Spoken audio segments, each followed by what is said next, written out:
Hello everybody, and welcome back to my YouTube channel where you can see I really care. Forgive the hoodie. It's been a very busy few weeks, so I just kind of wanted to be comfortable tonight. As you can see, I'm not in my usual location because I am dog sitting again. I'm taking care of this very affectionate golden retriever named Stella. She's a very good girl and, like I said, very affectionate. Yeah, I'm not in my typical location because I'm dog sitting again, and the next few weeks are going to be pretty busy, but I still want to get videos out to you guys. So today I am doing a Ramble review. For those new to my channel, a Ramble review is a much less polished review like my usual reviews. I guess you could call it my Welcome to the Grindhouse series that I do. With that series, I talk about an older movie, I do a little more research, I take more notes, it's a lot more polished. With videos like this, I talk about a movie that I have just seen, a horror movie that I have just seen, and it gets a little more rambly, it's a lot less polished, but it's my fresh thoughts on a movie that I have just seen. Now, a couple people were curious about my thoughts of the new horror movie X, so what the hell, I thought I would do a video for that. I know I'm one of the last YouTubers to do a review for this movie, but what are you gonna do? You're getting it now. For those of you who have not seen it, this is the new horror movie by Ty West. Now, Ty West is a director I'm not that familiar with. I've seen a few of his movies. There are some that I have really liked, and there are some that I have enjoyed, but not much as others. But I have yet to see anything by him that I have disliked. I won't say he's one of my favorite new directors, but he's definitely a talented director. He's definitely made some good movies, and he has a following which he has earned. He has earned his fan base. So I was curious about this particular movie coming out. One, because it's from A24, and A24 is an interesting company because it's not a company that's making movies that are part of some shared universe. It's not a company that's making movies that are meant to be part of some kind of franchise. A lot of the horror movies that come out from them are once and dones. And I find that very refreshing. In this day and age where so many movies are coming out that are sequels to older franchises, like, you know, the new Halloween movie, the new Scream movie. We're eventually going to get a new Nightmare on Elm Street movie. We're eventually going to get a new Friday the 13th movie. We got a new Texas Chainsaw Massacre movie. It's refreshing to have a production company making horror movies that are just once and dones. And of course you have all these other studios that are making cinematic universes. It's nice to have movies that are not connected to anything else, that are just their own little thing, and I find that refreshing. And the second reason why I was curious about this is the movie takes place in 1979. I'm a huge fan of 70s horror movies. My favorite decade for horror movies is the 1970s. The plot of this movie is, again, it takes place in 1979, and this group of friends are in Texas, and they're renting a cabin on the property of this elderly couple. And unbeknownst to this elderly couple, this group of people is making a porno. That's the intention. They're going to this isolated area to make a porno, not just a porno, but the greatest porno ever made. You have one particular guy in this group that wants to make the most artistic porno ever made. He wants to show that just because something's a porn doesn't mean it can't be art. And I say, you know, good for you, man. I mean, if we didn't have people like you, we would not have Caligula. I, Caligula, Caesar, command in the name of sending people to Rome. I, Caligula, Caesar, command in the name of Rome. I, Caligula, Caesar, command in the name of sending people to Rome. I, Caligula, Caesar, command in the name of sending people to Rome. Rome, Caesar, Caesar, Rome. But yes, this group of people go to this isolated farmland to film a porno, and creepy things happen.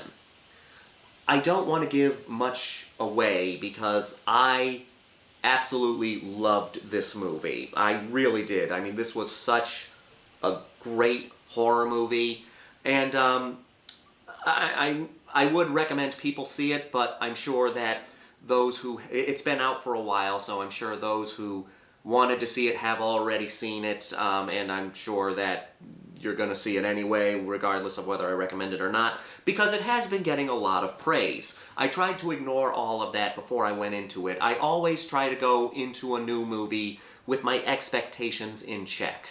I never like to make a list of anticipated movie of whatever year we're going into, because, again, I like to keep my expectations in check. That way, I can always be surprised by something new, instead of letting the hype get to me. When it comes to A24 horror movies, they can be kind of divisive for people, because a lot of them can be more on the artistic side, a lot of them can be on the slower side, which I do love and I do think can work. But not everyone likes A24 movies. X, I think, is their most accessible horror movie. I think that a lot of people will enjoy this movie, and it's been getting a lot of praise, so yeah, a lot of people have been enjoying this movie. So I would say out of all the A24 horror movies, this one's probably the most accessible, because it's a slasher movie. It's a very well done slasher movie, and it's one of the best slasher movies we've gotten in a while, but it is a slasher movie, and I appreciate that. I've seen a few reviews for this movie just because I was curious of what other people thought, and a lot of people have said this is very Texas Chainsaw Massacre-esque. And while, yes, it does have some Texas Chainsaw Massacre-esque feel to it, I mean, it feels like a lot of these old, grimy 70s horror movies. And that's one of the main things I appreciated about this movie. It is sort of a tribute to these older, gritty, sleazy 70s horror movies, but it's one of the best because it's not trying to reference other movies. It's not trying to, you know, really... It's not showing its love for these kinds of movies by just constantly referencing all these movies and doing things that, hey, we have a scene in this movie that's like a scene in another movie, if you understand what I'm saying here. They're not just, you know, like doing a bunch of tributes and having a bunch of references to older movies. They're just making... Ty West is just, and the people involved are just making a good horror movie. They're not making a bunch of tributes to 70s horror movies. They're showing love to 70s horror movies by just making a 70s horror movie. A lot of modern slasher movies are throwbacks to older slasher movies, and the way they think they need to do that is by constantly mentioning other slasher movies, by constantly having, like I said, references to other slasher movies, having little Easter eggs throughout their films that are like, oh hey, yes, this is from this slasher movie. A movie that I watched recently that did this a lot, and I think did this rather poorly, was this movie called No One Sleeps in the Woods Tonight, or something like that. I'll put a poster right here. And this was a movie that was trying to be a throwback to, like, those backwoods kind of slasher movies. The way they did that was they just kind of filled it with references. Like, they were constantly referencing other movies. There was literally they did a reference to Aliens, which literally a kid in the movie started yelling, "That's it, man, game over, man, game over, what the fuck are we gonna do now?" Word for word, the quote from Aliens. There was another scene where a person, this guy was killed in a sleeping bag, and it was just the sleeping bag kill from Friday the 13th, The New Blood. You remember in that Jason has this woman and slams the sleeping bag against a tree. That's what this was. They just did that scene over again. There's a scene where a cop gets cut in half with an axe, and it's just the scene from Wrong Turn 2 again. That's not the right way to do a tribute to older movies. I think the best way to do a tribute to these older movies, and if you want to make a new movie that's a tribute to older movies, just make a good horror movie. Make a good, like, if you want to do a tribute to slasher movies, just make a good slasher movie. If you want to do a tribute to old gothic horror style horror movies, just make a good gothic horror movie. And that's what X did. It just made a good slasher movie, a good 70s slasher movie. It didn't have kills that were like kills in other slasher movies. It just did its own kills. And there are some really good kills in here. They're not the flashiest kills. I mean, if you're looking for, like, Friday the 13th creativity in this movie, you're going to be disappointed. The kills are still good. They're still bloody. They're still violent. But that's the whole thing. They're just violent. It's not flashy violence, it's just violence, which I really appreciate. It reminded me of something like The Hills Have Eyes. The violence in The Hills Have Eyes wasn't flashy violence, it was just violence. And that's similar to... They do the same thing in X whenever they do the kills. It's just violence in its raw, in its purest form. So you got good violence, you have this good 70s atmosphere, and something I noticed in this movie that I have seen in modern horror movies, but not so much a modern horror movie that was getting a lot of mainstream attention. This is a movie that's okay with being sleazy. Let me see if I can explain this. A lot of horror movies that come out nowadays that are a little grittier, a little sleazier, movies that aren't afraid to be on the dirtier side of things, they'll get a good following, but a lot of times I've noticed they end up on streaming services or straight to Blu-ray or something like that. If they do get a theatrical run, it's a limited theatrical run, or like a very limited theatrical run. A good example of this would be Terrifier. That's a horror movie that's very dirty, very gritty, very violent. I don't know if that got a theatrical run. I think it did, but it was very small. And then it went right to Netflix and then right to Blu-ray. It's been a while since I've seen a horror movie that's a little grittier and a little dirtier get like a wide release in theaters and get a good amount of mainstream attention.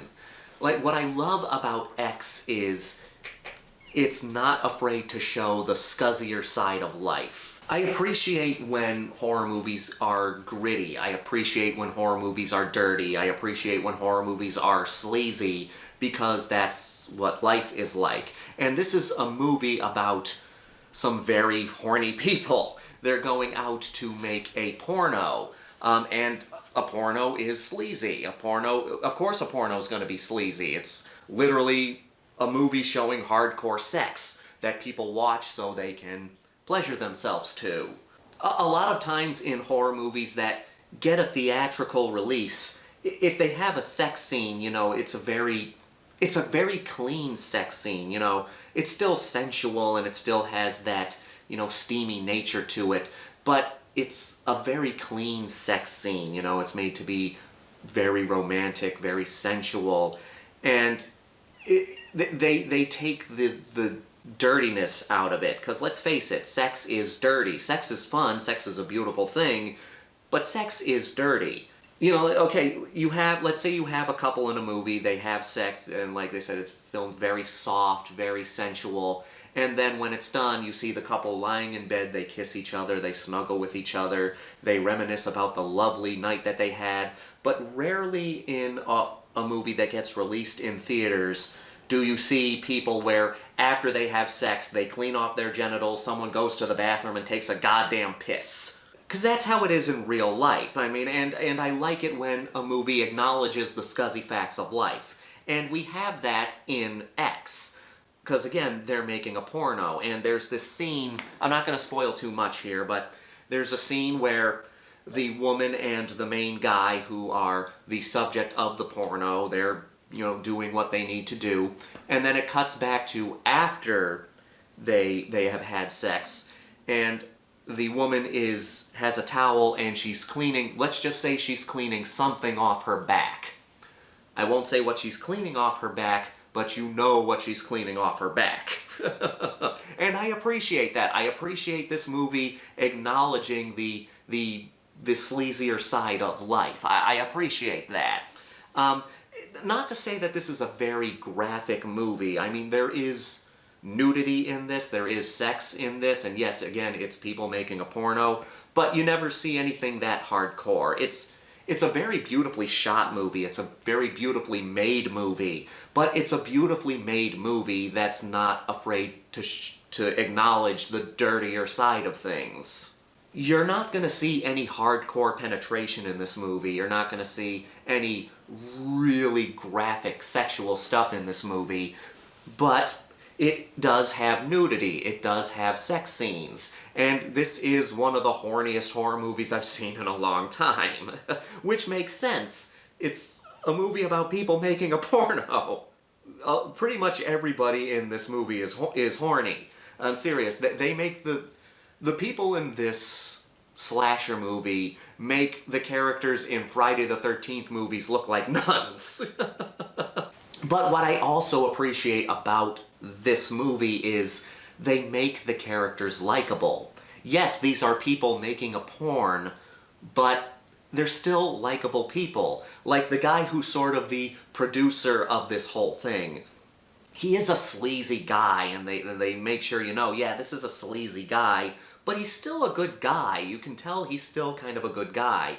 There's a scene where, again, I don't want to spoil too much, but there's a scene where he gives someone some advice, and as messed up as the advice kind of is, it's advice that makes sense. And yes, okay, it's the kind of advice this guy would give, but you can tell he has good intentions by giving this advice. And so yeah, these are all people who, they're all for free sex. They're all for, you know, making porn. They're all for people enjoying porn. And they're good people, and they're likable characters. You would not mind hanging out with these people. There's a character in this played by Jenna Ortega, and I saw her in Scream, and I said how great she was in Scream. I openly said she was the best actress in Scream. She was the best. Like, her performance in Scream was the best part of the new Scream movie. She plays a more reserved person, a quieter person, someone that is not part of the world that all these other people are a part of. And it would have been so easy to make her this I'm better than you, looking down at all these people kind of character. But there's this scene where this is a slight spoiler, but I have to talk about it just because I thought it was really good. There's a scene where she's talking to the rest of the characters, and she doesn't fully agree with their lifestyle, but she understands their lifestyle, and she's not really, and it's this moment where she's not really judging them because of the way they are. She understands that they think differently than her, but she gets it, and it's kind of this scene where they all have an understanding, and I really enjoyed that. And like I said, the camera work is great too. This movie has the right amount of lingering when it comes to the shots. I've seen a few horror movies in the past few weeks where they linger on shots a little too long. And it's not like they're lingering on a shot where something is happening. They're lingering on a shot where nothing is happening for a little too long. But here, Ty West found the right amount of time to linger on a shot. And it's not like he's lingering on a shot where nothing's happening.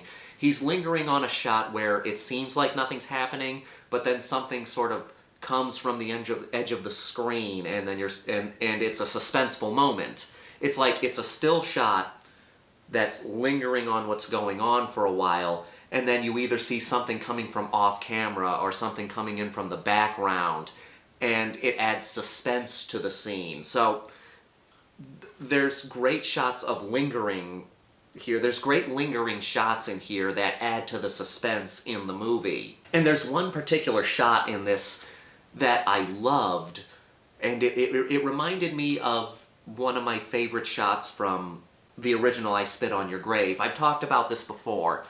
In the original I Spit on Your Grave, the scene where Jennifer arrives at the cabin,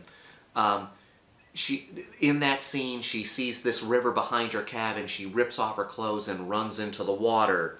And in so many other movies, the camera would zoom in to get a picture of tits and ass, but in I Spit on Your Grave, instead of zooming in on her, the camera backs away from the situation and turns into a far-off shot where you see her swimming in the water and see her surrounded by nature to show how isolated she is. There's a similar thing in X. There's a scene where this woman decides to go skinny dipping and she takes off her clothes and jumps into the water, and the camera does the same thing. It gets a faraway shot to again show how isolated she is. And I don't want to say what happens in this scene, but it turns into a very suspenseful scene, and most of it is done with either a close-up shot of her face or a faraway shot showing her in the water from a distance. It's all done with close-ups and faraway shots, and it's a very suspenseful scene, one of my favorite scenes in the movie. And it is a genuinely creepy movie. It's a genuinely violent movie. Like I said, the kills are great. The people who end up being the villains of this movie, they are genuinely creepy. Another one of my favorite scenes is, I don't want to say what's happening, but we see the character in the foreground, and then we see something going on in the background, and I don't want to say what happens in this scene, but it's a very suspenseful scene. It's a very creepy scene. This is a horror movie that focuses on creating a sense of dread, creating an atmosphere that just creeps you out and makes you uneasy, and it does a great job at that. The villains in this movie are genuinely creepy, genuinely scary, and it's handled in a way that you don't expect a slasher movie to go. I mean, yes, there are the moments that you can see coming from a mile away because it's a slasher movie. It's going to have some of those elements. But it does such a good job with those elements that you don't mind knowing that they're coming. But there's also so many different ways that this movie goes. Like, there are some things that are predictable, but there are some things that are not predictable. And it's a good mix of all of that. Yes, we've had our fair share of bloody slasher movies come out in recent years. We've had our fair share of sleazy horror movies coming out in recent years. But it's really good to see a gritty, sleazy slasher movie on the big screen again. I mean, it's been a while since we've gotten something like that. It's been a while since we've gotten an original, gritty, sleazy slasher movie on the big screen. Most slasher movies that we get on the big screen nowadays are movies that are part of a franchise. Like I said, Halloween and Scream.